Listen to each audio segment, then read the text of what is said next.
It's truly a privilege for me to talk to Chris Zerafa. Today, I had the chance to cross paths with Chris when managing a 8 million program in the broadcast industry about 5 years ago. He was on the client side and I was on the provider side. And at the time, I thought of managers as people working in their ivory tower. And Chris completely switched this representation of mine. He was always saying hello to anybody, and he was making sure in the background that everything runs smoothly while empowering his team. So thank you so much, Chris, for being here and for taking the time to talk with me today. Oh, thank you, Christine. It's my pleasure. It was great working with you during that incredibly difficult project, really revolutionizing the way we were producing news content for our television station in New York. It was no easy feat. Lots of different personalities, and broadcasting, for those that don't know, is if it's not broke, don't fix it mentality. And we were changing everything, even though it wasn't broken, as far as the users were concerned. But we got through that successfully, and we didn't miss a beat. We kept going, and thanks to you and the team that you led, made that a successful project. I don't think we could have achieved this without you. And again, for just your leadership, making sure, as you mentioned, like there were a lot of personalities, and I think beyond technological challenges, there were also like the relationships, the human challenges, and understanding that was the key piece. And you truly helped moving things around and making sure we can learn from each other. So one first question I would have is about more general, like your path. So I remember back in the days during one of our chats, you told me that your dream was to become a DJ. So you actually took an internship in a radio station when you were in freshman or sophomore, which was quite unusual for the time, right? To have an internship in those years, and this led you to evolve into IT and the broadcast industry. So can you share a little bit more about your background? Sure. So as you mentioned, in my internship, in my first year of college, I went to the radio station. I knocked on the door. I said, I want to be an intern. And they looked at me very inquisitively saying, why isn't this coming through to school? I didn't know how this worked. But my passion and my drive to work in radio was so high, I didn't take the traditional path. I just took it upon myself to do this. So they gave me the paperwork. I went right back across town to the college, and I went to my counselor. I said, I have an internship at the radio station. And she said, how did you do that? I said, I knocked on the door. I said, I want to be an intern. And she said, this is not the way it works. You have to wait till your junior year. I said, why? And she's like, well, you have a lot to learn. I'm like, well, why can't I learn it there? So she looked at me for a second and said, well, you took the initiative. You already took the first steps. You have the paperwork. We'll allow it. So in the first year of college for me, I was an intern. I was balancing school and interning, and of course, part-time jobs also to pay for gas and food. So it was quite a dynamic time in my life. And it was great. I got to be in a radio station. I got to be part of what I really wanted to do. They called me odd job because whatever needed doing, I did. And I think that's key. Even though my goal was to sit behind a microphone and to be a DJ, having an understanding of what every part of a business is critical for your success. Because no matter what your business is, whatever your delivery is, whether in my case was entertainment or you're creating products, no one part of the company is more important than the other. It's an important balance where, you know, the sales department, if they're not generating revenue, you have no money as an engineer to research and spend. The promotions department, if they're not getting out there and keeping your image up for your product, or your marketing department isn't keeping your product up, the sales department can't sell it. So it's a circle. You can't take any one part of the circle out and be successful. So having an understanding of what everybody did was key to that. And I think it forms a respect for other parts of the company because sometimes you can get so bogged down with, well, you don't understand what I'm going through, so I really need you to work with me. So being able to do the odd jobs around the group, I was like, no, I do understand what you're going through, and I can give you some leeway here because I understand what your performance metrics are, and they're very different than what my performance metrics are.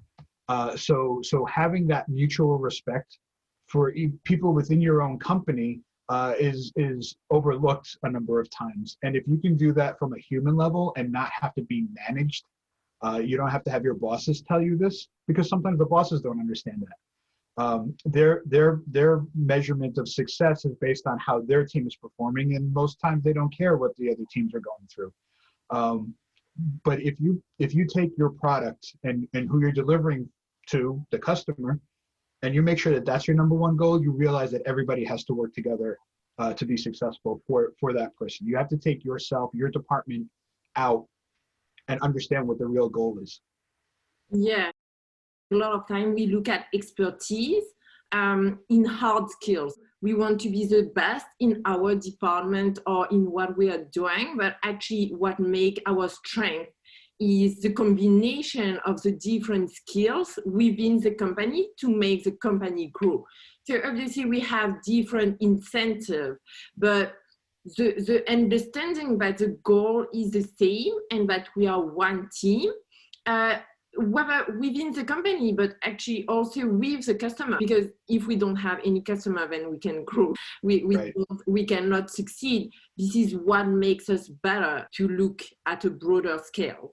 And then also the other thing is the world keep evolving. So we need to be able to adjust to that. And part of this is you also told me you couldn't actually study engineering or IT because at the time you were at university, like internet didn't exist, right? Right.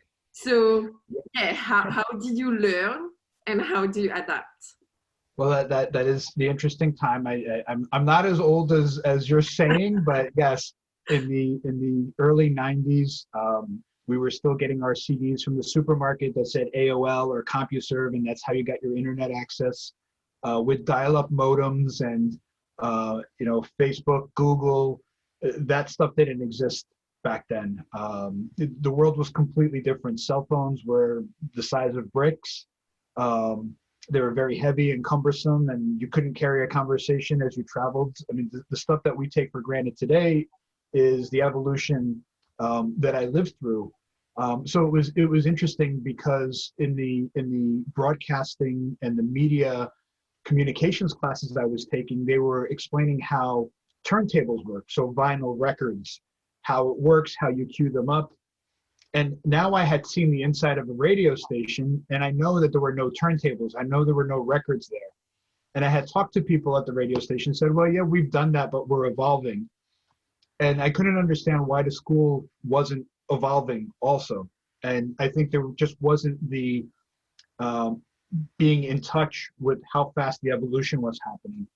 So my time, the Googles of the world were Veronica searches and search engines called Dogpile, Alta Vista, things that don't exist anymore. They've been gobbled up, or because the Googles of the world were so successful. In that time in the 90s, Amazon was a bookstore. I mean, that's all they sold was books. The convenience of just getting something next day or not being able to research. I thought about this the other day. It's like, well, when I had to look for something, how did I do it?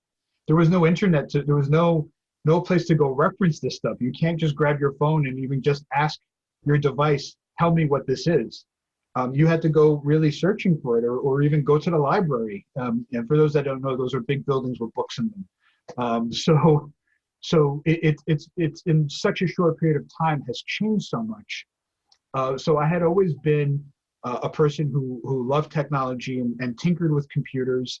I had a very old primitive IBM AT. It was one of the first personal computers. It was laughable by today's standards what it was capable of, but I took that thing apart, put it back together, completely understood it. And one day, a shipment of computers showed up at the radio station. They were going to start digitizing. They were going to start automating. And there's all these boxes sitting in the first floor, and nobody understood why they were there, who was going to set them up, how they work. And I helped. It was not what I wanted to do, but that's what I was there for. And next thing you know, you're the second smartest person other than the chief engineer, and you're helping evolve the radio station into a digital production house. And it was just timing. It was at a time where most houses didn't have computers in them. Most people, the only experience they had with computers was when they went to work, using things like Lotus 123 instead of Excel, or instead of WordPerfect instead of Microsoft Word. It was a completely different world back then.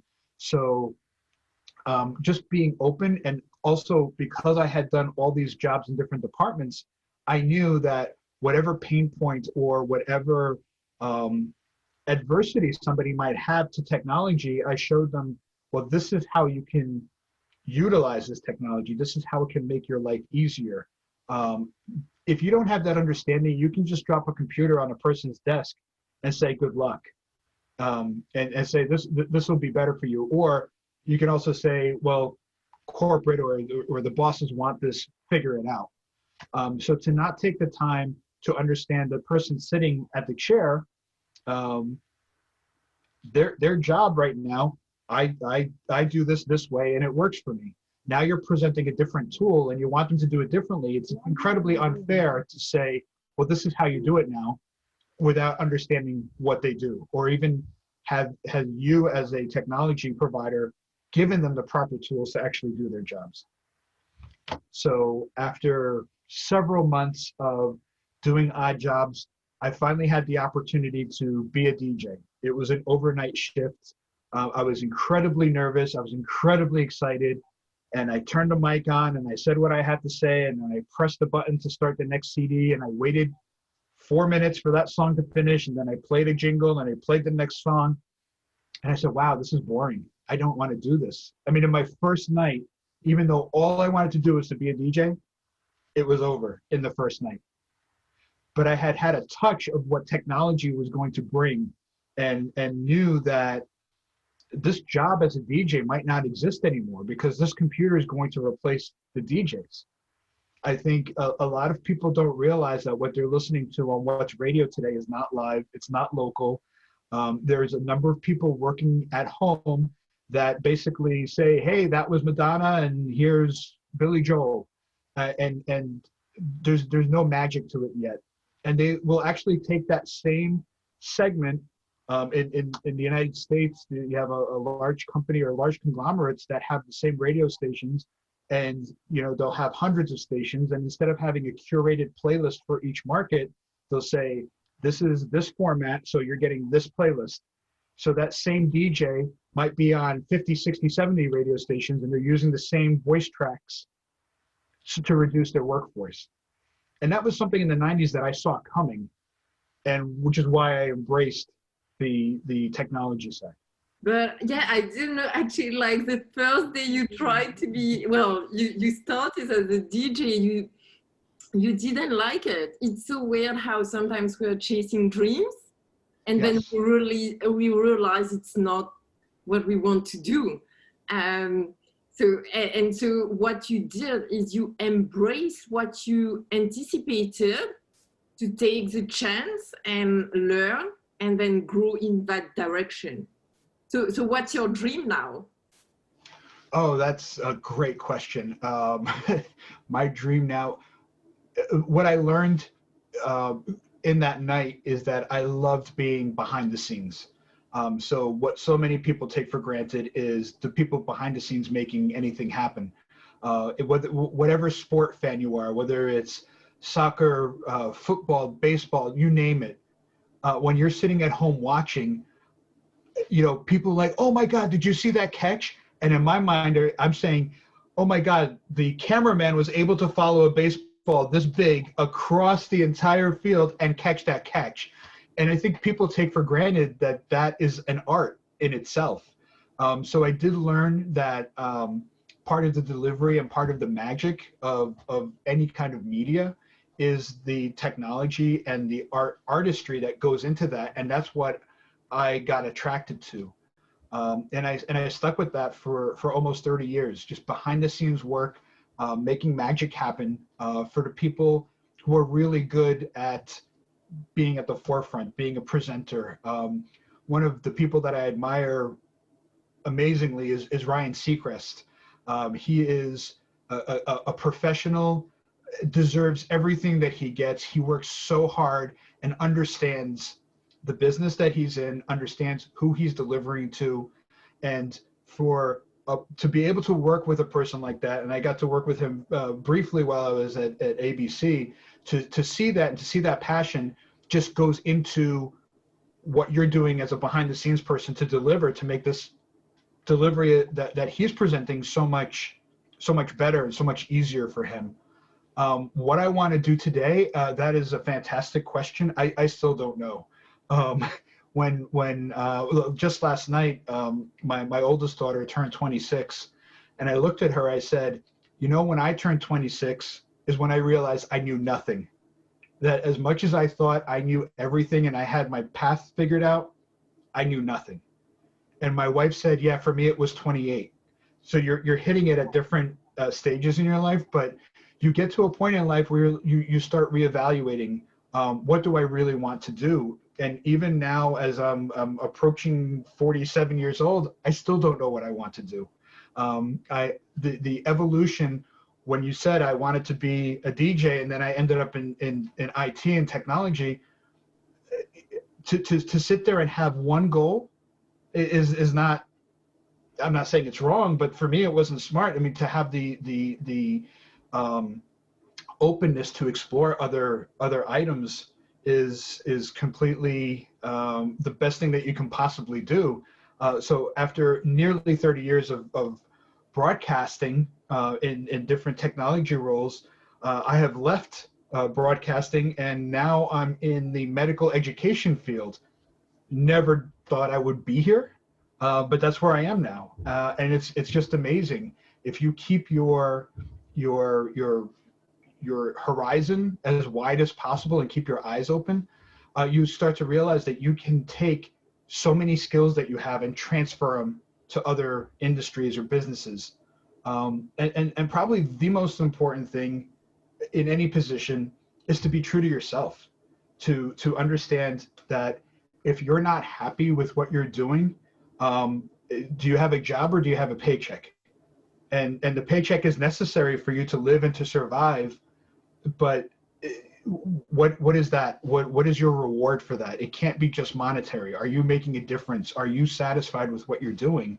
And I think one of the things that the pandemic has done for people is, so many people lost their jobs and so many people lost their livelihoods.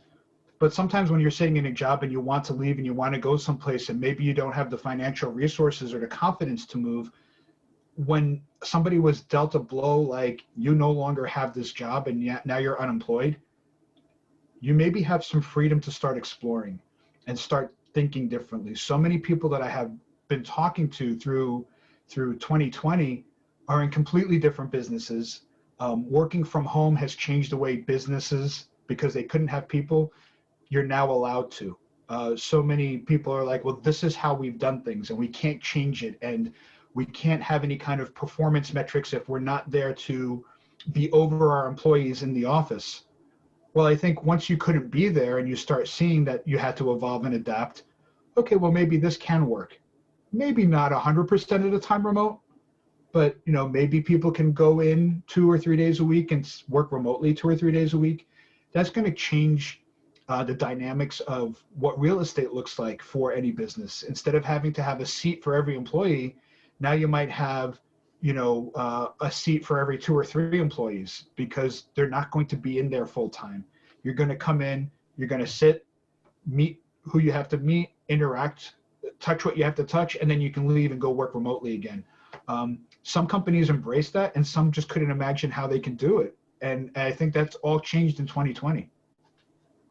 Yeah, completely. I mean, first thing is when you say you love making miracles happen behind the scenes, this is truly humbling. And this is something that I've learned from you when we collaborated together. You were a VP of broadcast and IT at ABC. You were a stakeholder and we were not directly in contact, but you made everything behind the scene to empower the people in your team and let them shine. Never bring them down, but whenever something could have been done better, then you talk to them directly, again, like in the background, and then things would go smoothly again. So how you shape your role as a leader is just incredible. And the thing also that you said about being able to adapt. Tony Robbins says that most people are in the no man's land, you know, where you're not truly happy, but you're not unhappy enough to make the step forward to move on in your life. And this is what you say. The pandemic brought its challenges, but it's also made us face our own reality and made us take action so that we know what's important to us and what deserve us to switch if needed. So what advice would you give to your younger self? Oh, that's a great question. Um, so what you're hearing now and all this self-discovery wasn't there. You know, there was a lot of, oh, so one of the things I didn't mention is after I got my internship, 6 months later, the radio station hired me, so I dropped out of school. So I don't have a college degree. And that is something that I lived with for a very long time, from the standpoint of I don't have the educational background. I don't have the piece of paper to prove to people that I can do this. And um, that caused me to not have confidence in myself a lot of times, especially when you're going up against other members of management who you respect because they had a piece of paper and experience. I only had experience, but I didn't have the years behind it. So in my first managerial role, I was in my 20s and I had people working for me that were 40, 50, 60 years old. And they had decades and decades and decades of experience. And here I am, 20 something, trying to lead them in an industry that I'm still learning. But what I had was an understanding that there was an evolution and you need to try to respectfully bring the people who have been in the industry for years into what's changing. So what I would tell my younger self is to be more patient. What I would tell my younger self is not everybody's the same. The weight and the importance of a piece of paper. When I think about what my first college classes were, what was being taught today does not apply. There would be nothing if I had a degree from 1992 that I could present to anybody in today's world that would mean anything. And the weight of a piece of paper that is put on by a lot of companies that are hiring, I don't understand because they overlook people with practical experience. Even my job at ABC, a degree was a requirement and I didn't have it. And I did my application and it got ignored, rejected by the computer system because I didn't tick the box that said I have a degree. So a friend of mine actually reached out to ABC and said, "Hey, you really want to talk to this guy?" And that's how I got in. And that part's disappointing. Um, the other thing that I learned later in life is own your mistakes and don't be afraid to say, I don't know. A lot of people fall into the traps, especially when you get into upper management, that you have to seem to have the answers and they will blurt out the first thing that comes to their mind, whether it's correct or not. I think there's just such a aversion to seeming weak or uninformed that at the end, how do you not see, or how do your leaders not see when you have to go back and correct what you said instead of saying, I'm not sure what that answer is. Give me a day and I'll get back to you. I think that you gain so much more respect if you can say, I don't know, if you can say, I made a mistake, instead of looking for somebody to pin it on. If you had an employee that did something wrong, there was never a time that I said, oh, so-and-so did this wrong, so this is why we're in this situation. That person on my team was my responsibility. Did I give that person the right tools? Was I close enough to the situation? No matter how many layers below my position, it's still below my position. I was the face of the company as far as the leadership went, and I was not going to hide behind somebody else's weakness. If somebody, even an intern, made a mistake, it was my mistake.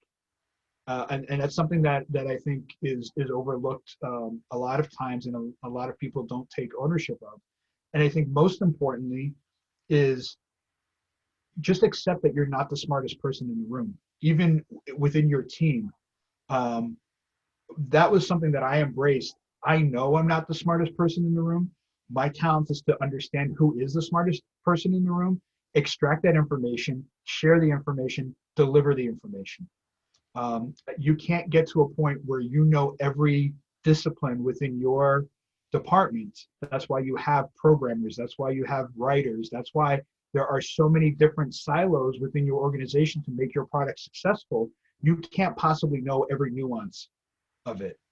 Your job as a leader is to be respectful for the people that you put in their positions to do their jobs, to respect their opinions, and take that. I never say this is my employee, no matter what level they are below me. They're always my coworkers. They're always my collaborators. When somebody and my staff used to get upset with me all the time because if we had a vendor come in, and I might have done this to you too, going around the room and doing introductions, I would introduce myself as the intern. Just I'm not here. I don't want to wear a tie. One of the finance directors at ABC is like, why don't you wear a tie? I said, because a lot of times when you're in a mixed environment and my staff doesn't have the expectation to wear ties, we get dirty, we do things. If somebody asks a question, they're going to automatically turn to the person with the tie because that signifies the highest level of importance. But I don't know every single nuance of everything. I'm going to let that person talk. I'm going to let the person who does know shine because that's what their job is. And my job is to protect my people. And once you create that trust with your people, that you have their back, they're going to do amazing things. And they're never going to steer you wrong because you treat them like human beings. Yeah, and I can testify that you act this way because I remember you told me back 5 years ago this exact same statement. I'm not the smartest in the room, but I know who is the best at this particular thing. So I'll redirect you towards the right person. And yeah, and I think this is proof of self-confidence rather than pretending that you have the knowledge about everything. So when you said you would tell yourself to be more patient, then what do you mean? Do you think when you started as a manager, you were not that figure of empowerment towards others? You were trying to have more authority because you were younger? I think I embraced the technology and the change a lot sooner and maybe didn't respect what most of the people that I worked with, no matter where I worked, were the best of the best in what they did. And what I had to learn is that you have to respect that because in their time, they were titans of the industry. They were the best of the best. And the technology has evolved. And if nobody was there to lead them into this is where the evolution is going, then you're failing your employees. You can't discount a person's age or their experience because this is their environment. This is what they were brought up in. And when you really take a look at technology and evolution of technology, and I'm going to use broadcasting as an example, for years and years and years, you worked off of tape, and that was the standard. And these guys were great at fixing the tape machines, making they were working, maintaining them. They were very complex. There were things that knowledge that you had to have to make that happen. That skill doesn't exist anymore today. And they came from a time where, a tape machine could have been 60, 70, $80,000. So they knew the value of that machine. So their time that they put into taking a machine apart to fix it and put it back together was well worth it. When you advance to the 2000s, and into where we are now, when every device you buy is disposable, when every device you buy is outdated as soon as you purchase it, the time that you took to take the screws off the cover of the device you're trying to fix is worth more than what you're trying to fix.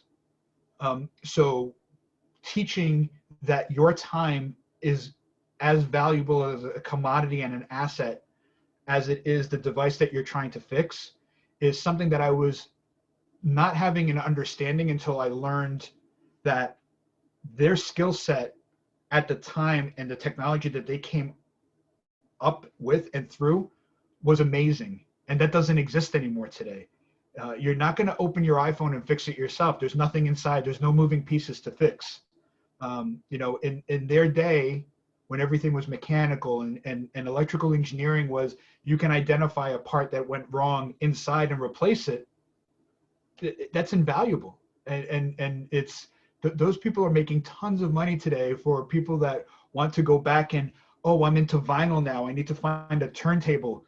And one of the turntables, a Technics turntable today through this revival is selling for over $1,000 a piece. And I'm thinking, I threw out so many of those. Every radio station that I went in and renovated because it was outdated technology, I'd be making thousands of dollars right now if I held on to them and resold them. But how do you know that something like that is going to make a resurgence?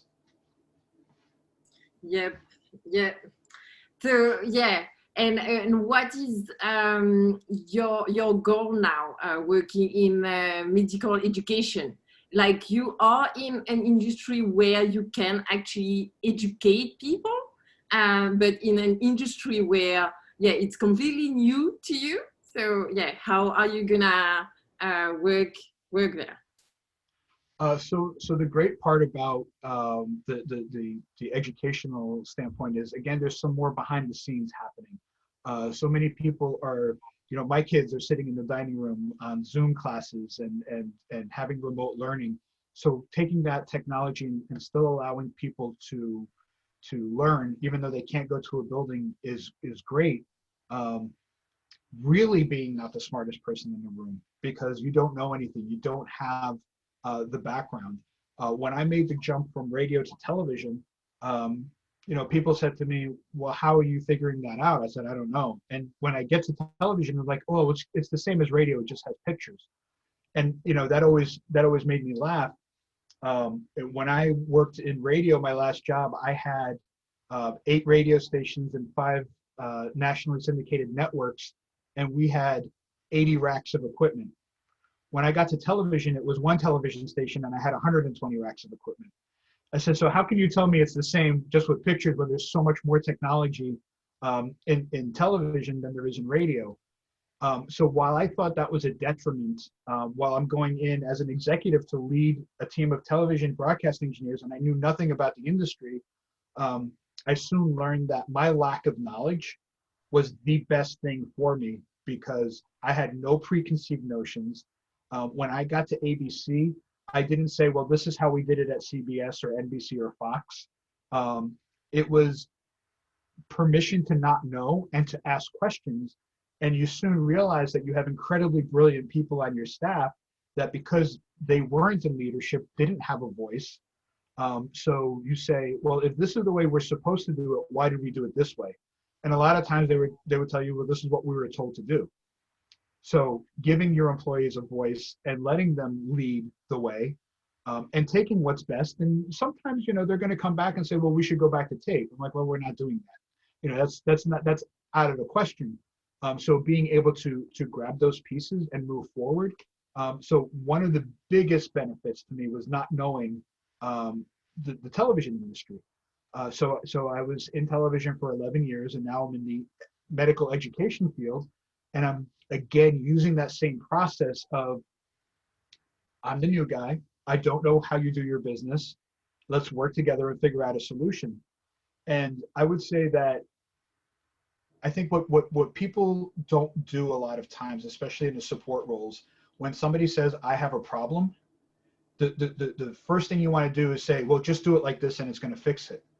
Um, Not taking the time to understand what the problem is and just assuming that the person doesn't know what they're doing is a mistake. A lot of times, if you take the time to listen, they actually have the answers. The people that don't know what they're doing or claim they don't know what they're doing have the answers. You just have to have the conversation with them and listen to what they're saying and take a step back and say, I don't know what this person goes through every day. What what I'm saying, this should be very very obvious to the person, obviously isn't. So what is the outlying problem? What is the next layer that I'm not understanding? I'm looking at this from a very myopic view. Well, here I'm giving you new technology, I'm giving you a new tool without taking into account, well, what's the domino effect to making that change? So it's the same thing that's happening to me now as I'm evolving into the education business. Is I don't understand education. I don't understand what they're going through. To just go hand them a camera and a computer and say, now go teach the people at home.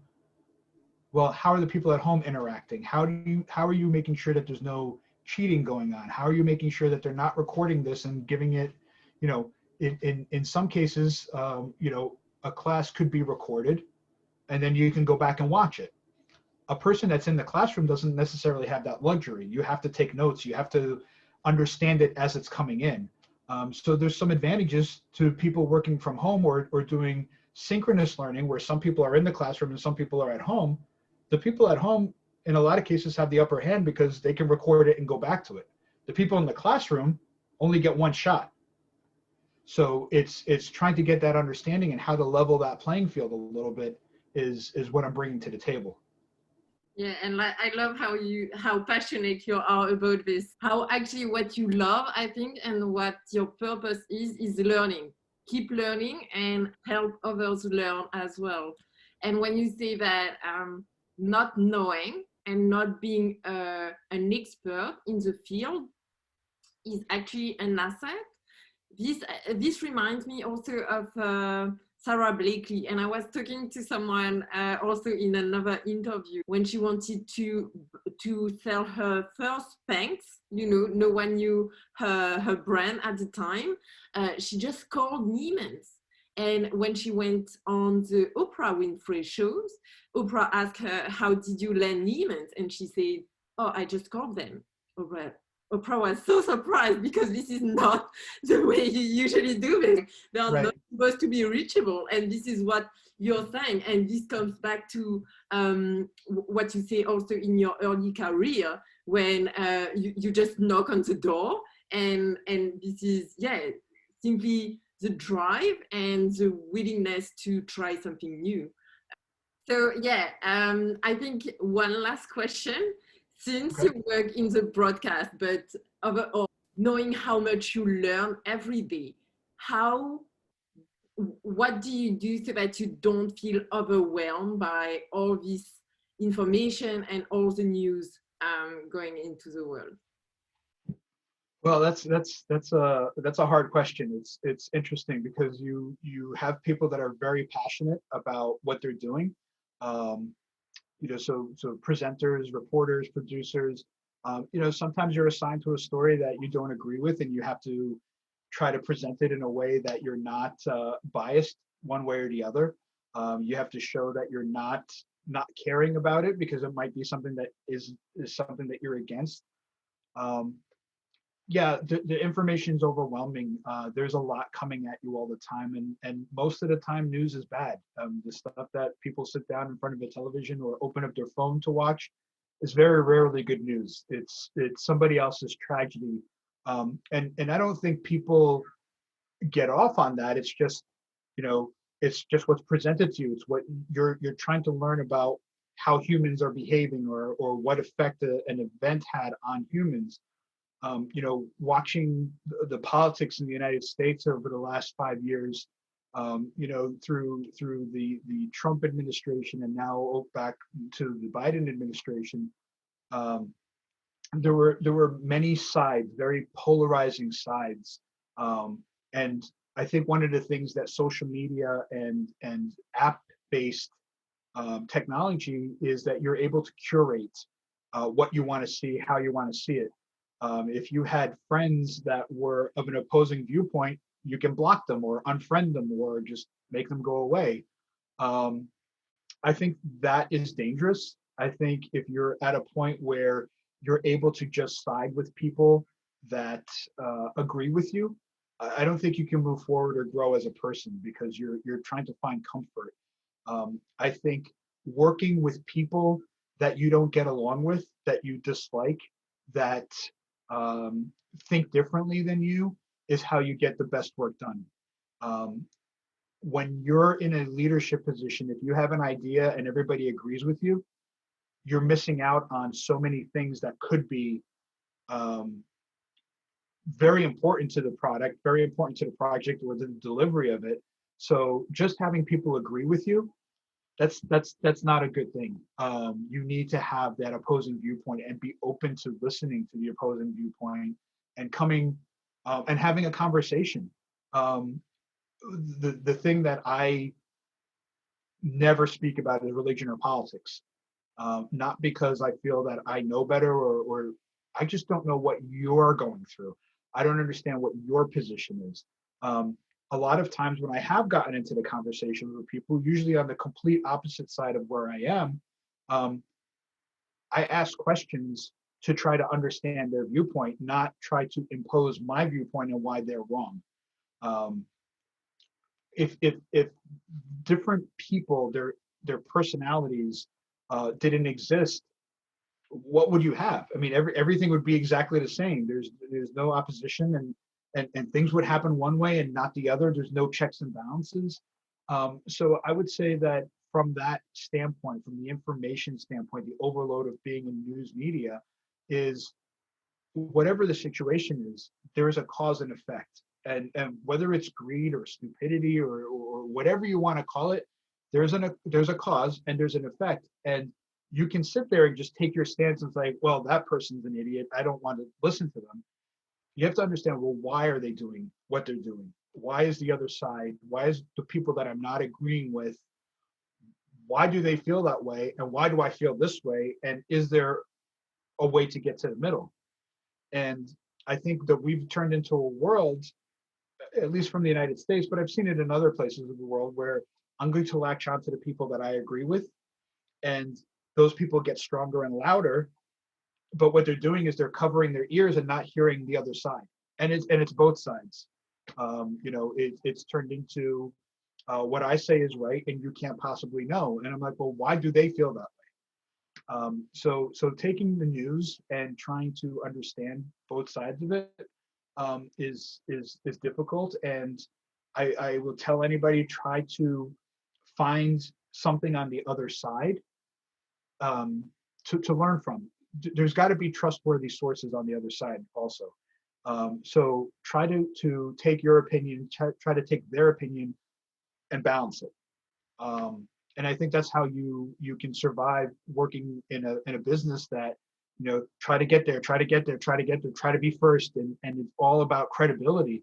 Um, I laugh in so many newsrooms across the country. You know, the news director has 8 or 10 televisions on their wall, and okay, well, we had that story before them, so now we can say we had it first. And I don't understand this from my standpoint. There's nobody sitting in their living room watching 5 televisions saying, oh, well, that channel had it first, I'm going to watch them.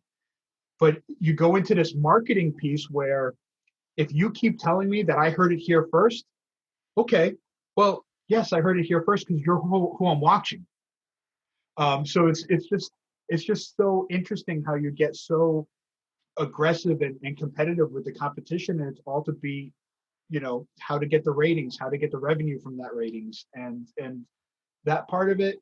If you just, I wouldn't say lose sleep over it, but I get so frustrated over, well, we weren't first on that story because your technology didn't work. Yeah, okay, that one time it didn't work. What about the other 95% of the time that it worked?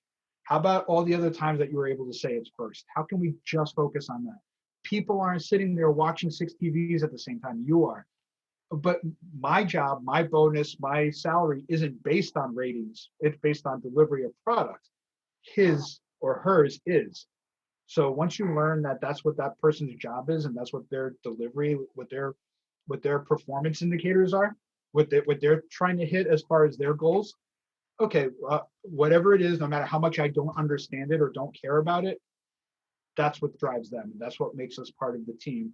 That's that rating is what's giving me my salary, my home, and the tools and the products to continue to advance the technology to deliver.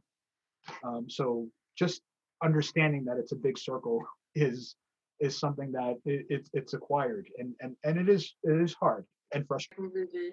Empathy. I will remember definitely empathy and keeping your mind open. And I agree on this one. So, well, I would love to say I agree to disagree, but I actually agree completely, um, because this is also the way I think.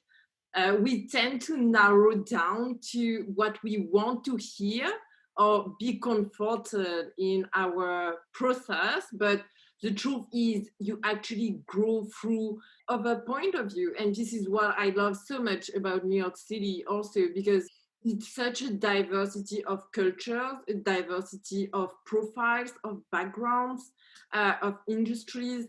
And yeah, and I think this reflects all of this. And yeah, this picture on the background is actually a picture that we took together on top of the Empire State Building. And I'm looking forward to being able to visiting you soon. Um, Hopefully, yeah, in person in New York City. Or if you ever come to Paris or in France, then feel free to drop me a message. Absolutely, looking forward to it. Thank you so much. Thank you, Christine.